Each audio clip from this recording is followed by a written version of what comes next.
kembali lagi bertemu dalam pelatihan pengolahan sampah.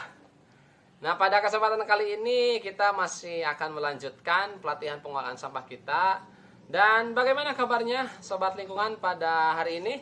Semoga kita selalu sehat ya, dan tentunya semoga diberikan rezeki yang lancar. Kemudian kita juga harus tetap semangat untuk mengikuti dan menyelesaikan pelatihan pengolahan sampah di sini. Nah, Sobat Lingkungan, dimanapun berada, tetap dengan jargon kita, clean today, better tomorrow. Kita akan melanjutkan pelatihan ini dan kita akan mencoba mempraktekkan bersama-sama mengidentifikasi jenis-jenis sampah organik. Ya, mungkin sudah sering dijelaskan sampah organik, definisinya seperti apa dan apa saja contoh-contohnya. Tetapi kita harus bisa mengimplementasikannya, itu ya Sobat Lingkungan yang terpenting. Jadi bukan hanya sebagai teori, tetapi kita harus benar-benar bisa mengaplikasikannya. Sehingga nanti pengolahan sampah ini bisa bermanfaat untuk banyak kalangan.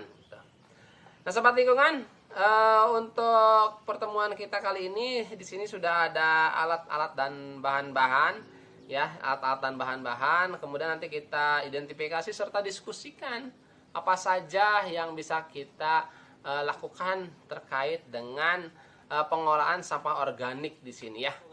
Sampah organik itu merupakan sampah yang dihasilkan dari aktivitas kita berupa sisa-sisa dari tubuh makhluk hidup seperti tubuh tumbuhan, hewan ataupun tubuh ataupun sisa makanan ya, sisa makanan. Nah, di mana sisa makanan juga ya intinya memang berasal dari tumbuhan ataupun hewan gitu, Sobat Lingkungan. Nah, di sini ya ada berbagai jenis sampah nih. Wah, sampah masih kurang nih sampahnya. Nanti kita lihat aja lah isinya ada apa ya. Isinya ada apa. Nah, pada dasarnya untuk sampah organik ini Sobat Lingkungan ada yang berasal dari tanaman, ada yang berasal dari hewan, kemudian ada juga yang berasal dari sisa makanan. Nah, yang pertama ini contohnya nih.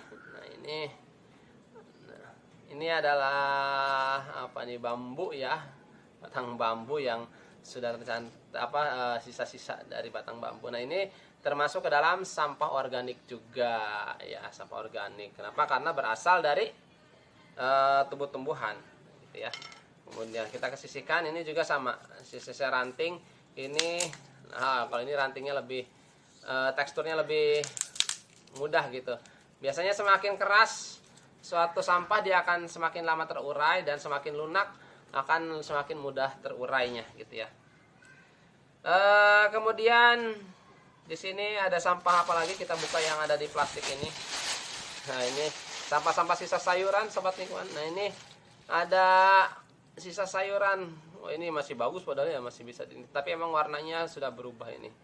Ya, ini pakcoy sepertinya.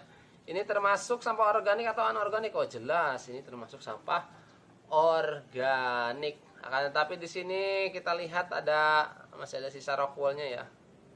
Sisa rockwoolnya. Nah, sampah organik. Oke, ini sampah organik. Ya, ini bisa kita tunjukkan. Nah, ini juga sama tuh. Ini akar-akarnya ya, akar-akar di bawahnya. Ini termasuk ke dalam sampah organik pula. Ini sampah organik juga. Nah, ini juga sisa-sisa rumput. Ya, ini tapi ini kadang suka ada yang memanfaatkan juga ya sebagai lalapan rumput ini. Ada gitu. Oke, jadi ini juga termasuk ke dalam sampah organik. Nah, ini termasuk ke dalam sampah organik. Nah, kemudian ada juga sisa-sisa pertanian seperti ini. Ini sisa pertanian. Ini bawahnya adalah sekam. Sekam ini berasal dari padi gitu ya, kulit dari padi. Nah, ini juga termasuk sampah organik. Setelah kita berhasil mengidentifikasi apakah ini sampah organik ataupun anorganik, maka kita selanjutnya pastinya akan lebih mudah ya mengelola pengolahan sampah tersebut. Nah, kemudian Sobat Lingkungan, kita sudah bisa mengidentifikasinya nih, ini sampah organik, ini sampah anorganik. Maka bagaimana kita cara melakukan pembuangannya ataupun pengolahannya? Nah, maka untuk pembuangannya kita satukan. Ini sampah organik, kita juga satukan ke sini sampah organik. Bisa kita kelola menjadi kompos gitu ya, bisa kelola menjadi kompos. Nah, sedangkan ini sisa pertanian, nah, seperti yang ini bisa kita kelola lagi tidak? Oh, ternyata bisa lah. Ini juga bisa kita tambahkan, bisa kita aduk lagi sebagai media tanam selanjutnya. Nah, jadi seperti itu sobat lingkungan. Ketika kita bisa mengelola sampah dengan bijak, maka sampah itu akan bermanfaat buat kita. Dimana biasanya untuk sayuran ini biasanya kita temukan di dapur, kemudian ada rerumputan, biasanya kita temukan sampah organik tersebut di taman gitu ya, ataupun di pekarangan. Nah, kita bisa menemukan gabah biasanya di pertanian, ataupun di sini sekam ya.